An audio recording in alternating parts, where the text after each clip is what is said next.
Hello and welcome to the channel and welcome to another Fringe reaction. This is season 3 episode 12 and it's called Concentrate and Ask Again.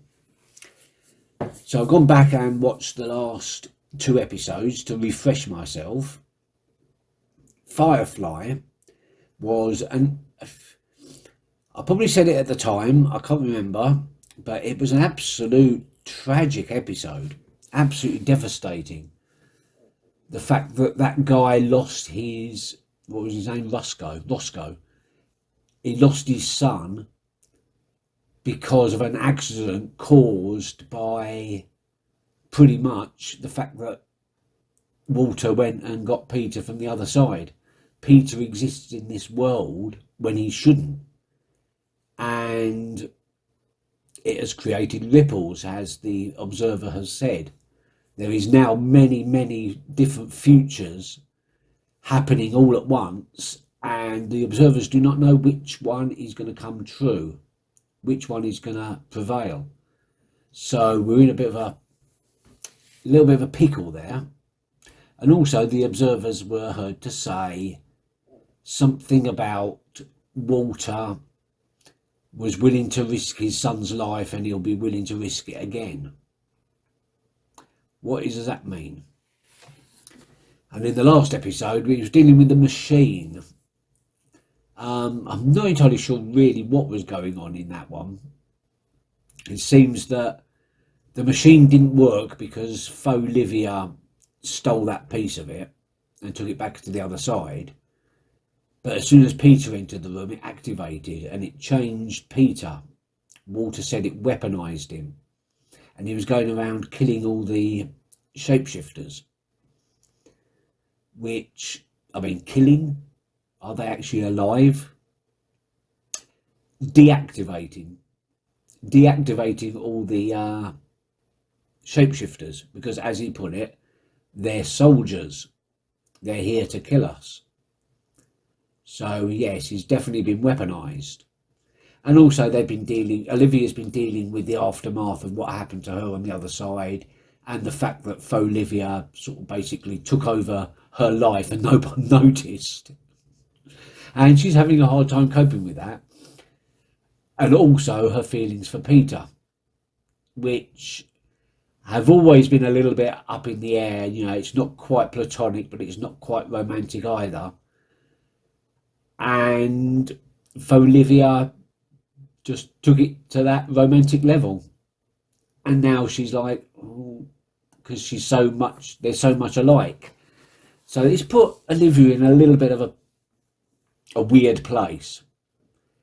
And I've seen it before. She needs to get help. She went back to work far too quickly, and at some point she's going to need to get some sort of help for that, some sort of therapy for that. I think this might be Concentrate and Ask Again. It kind of leads me down that path, because the bowling guy was a bit like that. You know, he fed you lines. He was a good therapist. He fed you lines, but allowed Olivia to work out what was going on herself. He just sort of like showed her the path. And Concentrate and Ask Again is kind of sort of the thing that I can hear him saying. But it probably nothing to do with that. I mean, we left it on a pretty bad cliffhanger last time with, you know, the weaponized Peter and all that. So we may follow on from that. We may go over to the other side. I really don't know where we're heading at this point. It's all been a little bit intense lately, which is just the way I like it. So, Concentrate and Ask Again.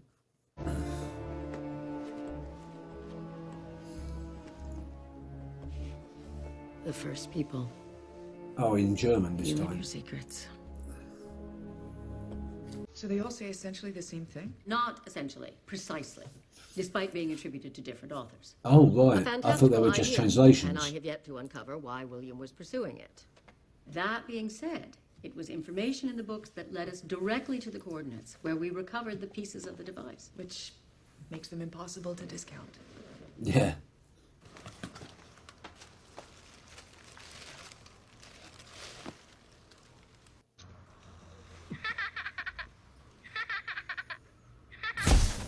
Oh. Oh, what the hell's happening to him? Oh, his bones are breaking. Oh. Is he just like completely flat now? Did that like increase his mass or something so that the pull of gravity just squashed him? 90 minutes ago, 911 received a call about a suspected biological attack. BPD responded, evac the building, and set up a quarantine zone.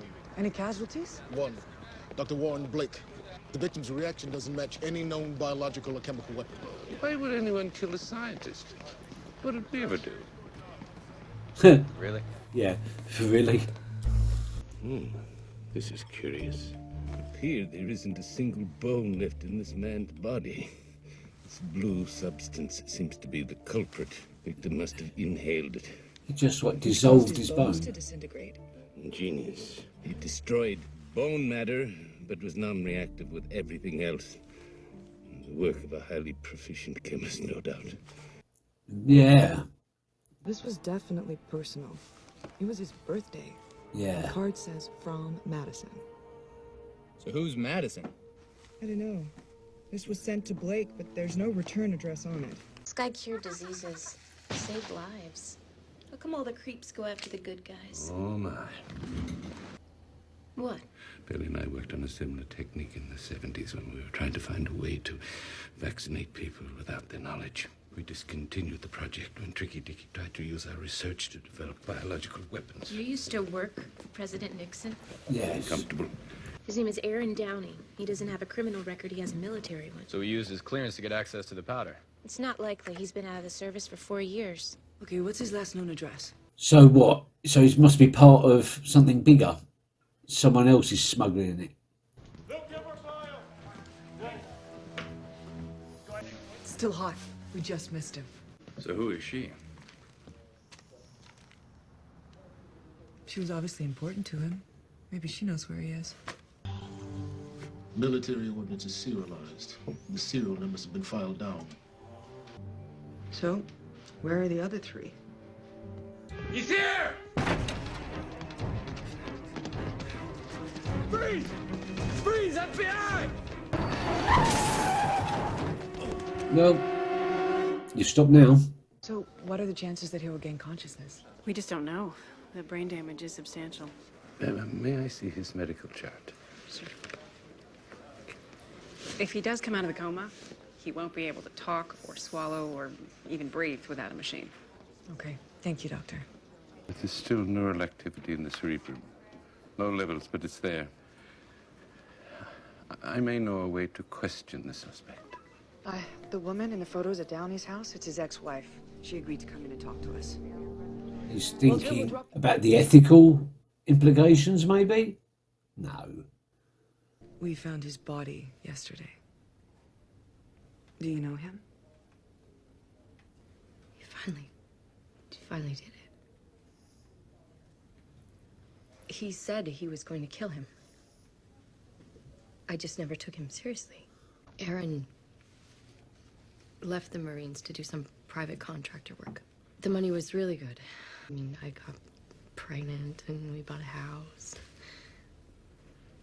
And then, 7 months into the pregnancy, our baby died. That there was something wrong with Aaron. Some DNA pathogen that he passed on to our child. Aaron was convinced that it had something to do with his time overseas. He kept talking about weapons. He thought he was exposed to something against his been exposed will. to something. Dr. Blake was the scientist who oversaw it. He blamed him for Maddie's death. Maddie. Oh, Madison. that's what That was going to be our daughter's name.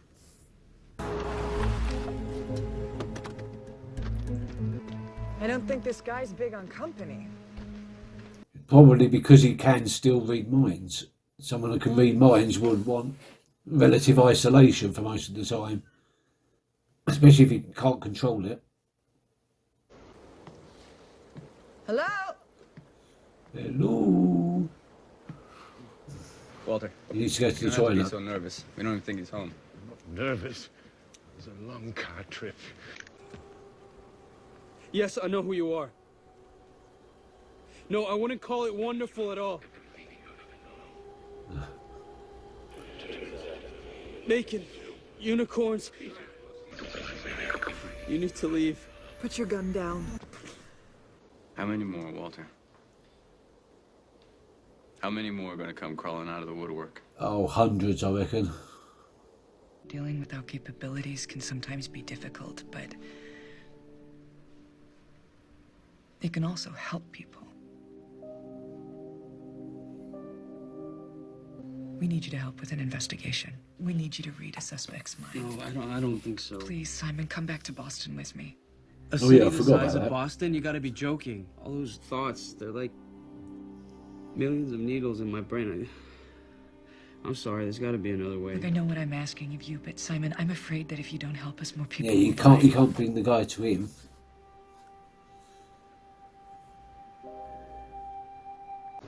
Is this a joke? Happy birthday from Carla. Oh dear.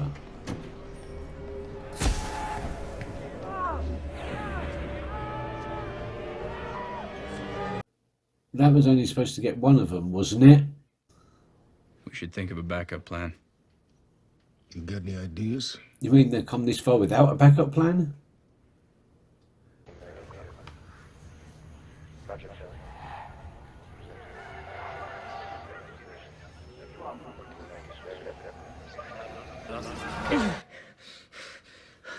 It's a mess. It's not working, is it?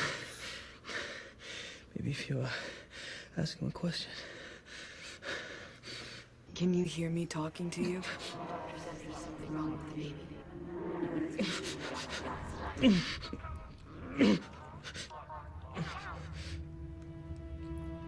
Yeah, they can sometimes power each other up, can't they? The Cortexiphan kids. Aaron, who are you working with? Who else was a part of the project?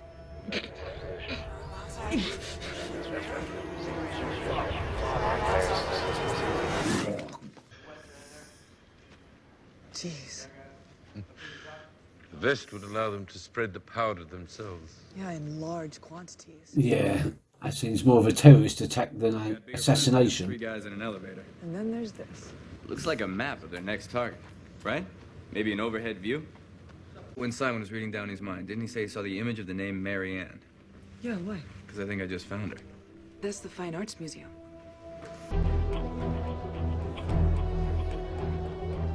Peter's inside, briefing the congressman. How good a shot are you?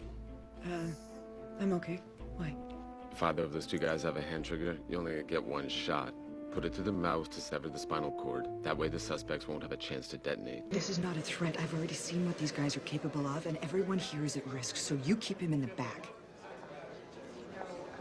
It's the security guard, isn't it? You're not supposed to hear. Hey, you're not supposed to hear. This here is for staff only. Oh, I'm sorry. We're just looking for the restroom. He's had a little bit too much to drink. Calm. I have to get out. The restroom's downstairs. Thank you. That's it.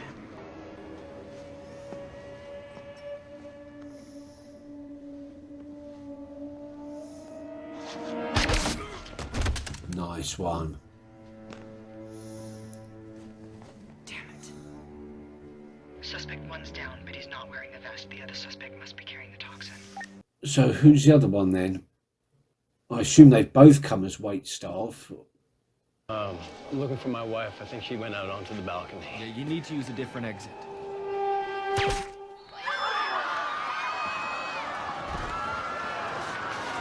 Nice. The guy that plays Simon, I've seen him before in something. I'm sure he's a British actor.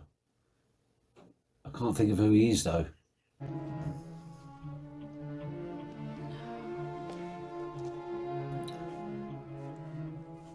Oh, she's found the connection. I can see you didn't bring your bowling shoes. That's going to be a problem if you intend to break 100. Right. I knew he'd come in eventually, but I didn't realise it'd be Nina. Tell me about the first people. Start with why those books seem to indicate that you wrote them. Then move on to what the device is intended for. They were all written by him? How? What I can tell you is this. Peter Bishop is uniquely tuned to operate it. Whatever frequency Peter's vibrating at will determine how the machine reacts. And what determines Peter's frequency? Depends on his state of mind, which in turn will depend on who he ends up with. Olivia from here or Olivia from over there. Oh. Yeah, that was a pretty good episode. Yeah, I'm pretty sure that his feelings for Olivia, our Olivia, just transferred to faux Olivia, but his feelings are for our Olivia. Aside from that, who the hell is Bowling Alley Guy? Why do these things indicate that he wrote all of those books about the first men? And how does he know so much about what's going to happen or what might happen? Is he like an ex-observer? Is he from the same place as the observers? I knew he was kind of special, but this is looking like he is extra special. Not of this universe sort of special, or at least not of this time. Is he a time traveller? Is he from the future? This is an interesting episode, and the episode title, Concentrate and Ask Again. That was what the guy said in the hospital when he was trying to read the coma patient's mind, I think. But at the same time, it could be a message to us, because I'm not entirely sure I quite understood what was going on in this episode, and maybe I really need to watch it again and concentrate and ask myself these questions again. What the hell was going on? Either way, there's still this conflict between Olivia and Peter regarding faux Olivia, which I think are going to be a lot more long-lasting even so. I think we've still got we've still got half a season to go, so as well as 2 more after that. So this could hang around a little bit. I don't know what else to say. I do recognise that guy that played Simon Peter, or Simon Peters, or whatever his name was, the mind reader. So no. American Gods. Yes, that's where, yes.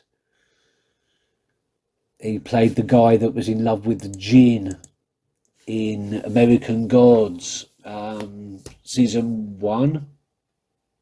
And I think he gets a recurring role. Yes, that's where I've seen him. He's not British. And American Gods is Neil Gaiman, who is not British. And it was an American production, I think. So I was wrong on all accounts, but that's where I knew him from. He played Salim in American Gods. Right. God, I needed to clear that one up. Okay then, thank you very much for watching, and I will see you next time. Until then, take care. Bye bye.